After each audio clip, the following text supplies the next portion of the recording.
So we have a panel of three folks who are going to be talking about community solar, community group net metering solar in New Hampshire and Vermont.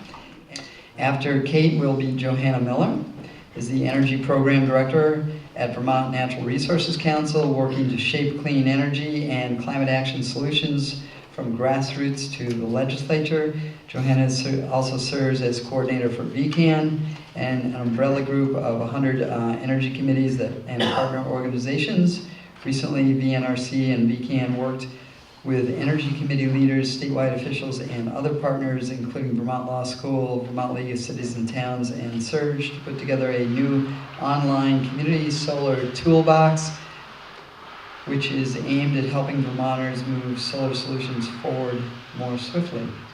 So a little background about what I'm going to give you, a more high-level overview than Kate just offered, although I think Kate, for the technical overview of group net metering, while Vermont's net metering law is different, there's also a lot of similarities to it, and some of the good advice that she offered you, in terms of considerations, are relevant in this as well.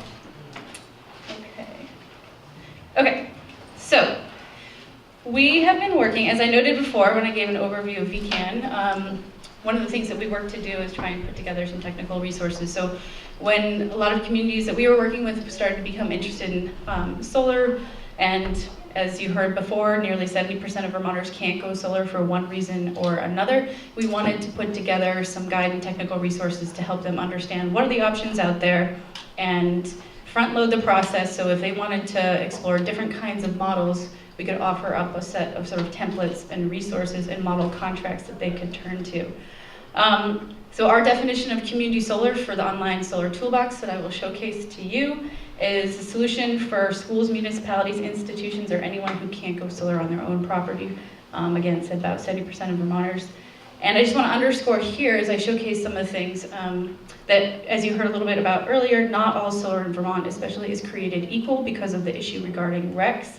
So, as you're considering these projects, if you want to actually own the renewable attributes of that project, it does weigh into the financial piece of it, but it's really important to think about in terms of exploring your solar solution. So, but what I really want to sort of underscore here for you tonight is that solar is a good investment. There are lots of options and no better time.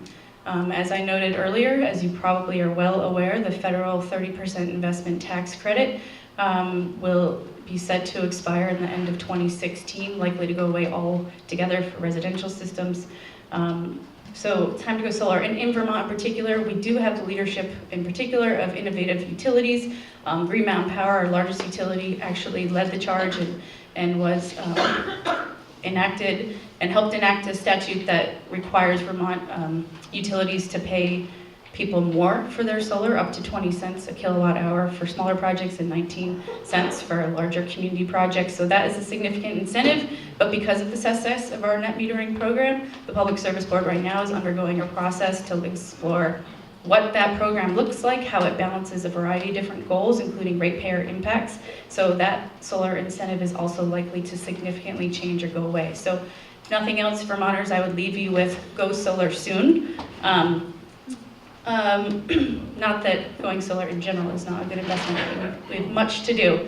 I'm gonna quickly breeze through three primary overarching models. It's hard to sort of put the different solutions out there into a tidy package. But I will highlight a third-party ownership model, utility ownership or sponsored model, and a direct community ownership model. So starting first with a third-party ownership model. This is a sort of, as I have described it a little bit, it's more sort of off-the-shelf, easy, partner with a third-party entity, a developer. Many of the developers in this room sort of offering communities or interested citizens a quote-unquote turnkey package. They often bundle the financial incentives for you. Again, you want to be cognizant of what they do with the RECs, if that is a concern for you. But they often build, maintain, and ensure the array, and then often offer system performance guarantees, things like that. Some offer no upfront cost. That's also potentially an interest for some. And often there's little risk, like schools and municipalities often like to partner with a third-party entity because there's not a lot of risk in that. Often opts out, and many of them, savings increase when utility rates rise. So here's just an example. This is clearly not comprehensive of a few of the third-party installers in the state of Vermont. We're lucky to have many. These folks offer a variety of different approaches. Each one is a little bit different. We have many case studies on our evolving website. So if you have solar success stories, we'd like to hear about them. And just gonna note really quickly, for full transparency, my husband is a Springfield, Vermont boy who did begin working for SunCommon when they first started. I don't really care if you go solar with SunCommon, sorry guys, but I just want you to go solar. So for full transparency, he came back to Vermont with a good clean energy job. Another model is a utility owned and sponsored model. I'm highlighting two here. I won't go into too much detail, but this is another approach.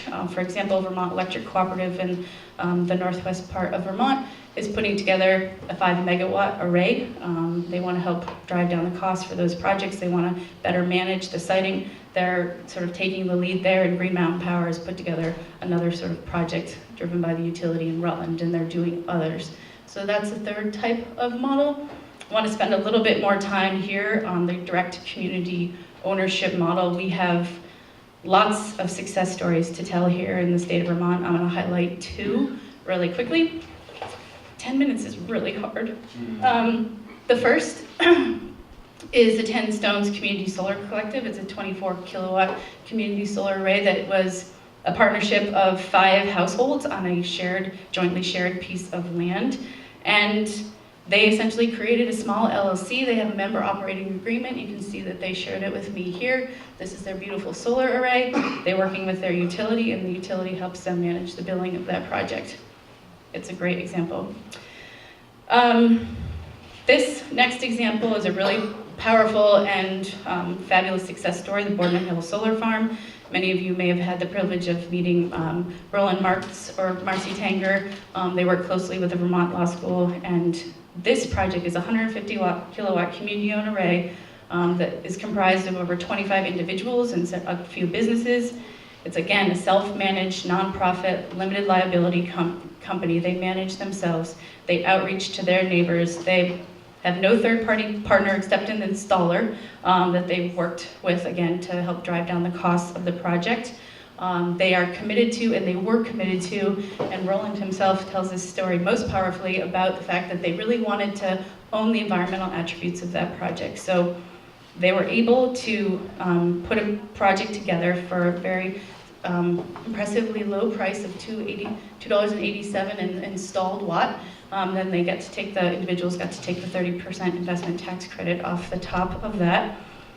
There's far more to say about this project. We have a really long case study on our website. And what's really important about this project is and about many of these, but this one in particular, we worked with the Vermont Law School to put together a compendium of documents that for anyone who's interested in this kind of approach might use as a place to start putting together a project of this, which includes a model group net metering agreement and a member operating agreement and a model land lease agreement. That is all on our website. And then this is really important too, as I noted before, Bob said in my long introduction, sorry, been working with the Vermont League of Cities and Towns, the Public Service Department, the School Boards Association to put together a model contract template for school and municipal projects in particular. And so the goal is to just put together, as you know probably, oh gosh, that schools and municipalities have a little bit more of a risk aversion. This model template contract is meant to sort of avert some of their concerns and address them. It was vetted through and written by several attorneys, and it's crafted to put the advantage, or a fair advantage, to municipal and school solar projects. So it's a great resource.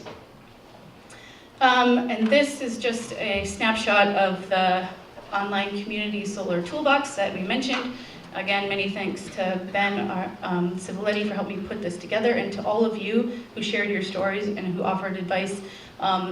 I wanted to just showcase this is where we are working to put together to highlight some of these different models and approaches. So as I'm fast forwarding through this conversation right now, you can dive a little deeper to look at some of these different kinds of approaches that might interest you. I wanted to highlight in particular because in the state of Vermont right now, I'm not sure if it's happening in New Hampshire, there is a lot of conversation and some controversy over how solar is being sited, and it's really, has the potential to really undermine our ability to deploy solar quickly. And we, I think, especially Energy Committee leaders, folks who are unbiased but still really want to see good solar projects move forward, have an important role to play in helping to foster a civic dialogue. And I think Woodstock, I commend you for helping to do that in your community. I'm gonna just sort of assessing the solar solutions. I'm gonna give this website. There's lots to consider. Here's just a few things. You'll see more on our webpage. How to get started. We note again here are some things to consider and some resources to turn to as you begin to explore. And before Bob cuts me off, I just want to note a quick legislative update on these issues for some of you all. As you probably know, Vermont's moving to address its flawed speed program, which will hopefully address many of the issues regarding the REC problem, I would say. So stay tuned to that. It will need public support and public vigilance to ensure that it actually moves forward. It passed out of the House overwhelmingly, went through the Senate Natural Resources and Energy Committee, and but it's on shaky legs right now, which is really fortunate. And then lastly, because I know many of you came to this forum and worked tirelessly every day on weatherization and solar and everything else, there is an effort afoot in the state of Vermont to put a price on carbon pollution. My organization is actively involved in that. We've done an independent economic analysis that shows that such a policy could do three things: significantly reduce Vermont's greenhouse gas emissions, grow jobs in the economy, and do so in a way that mitigates the impact to low-income Vermonters. So I just also invite you, as we work at the local level, to think about other bigger issues. We have some information about that campaign right over there.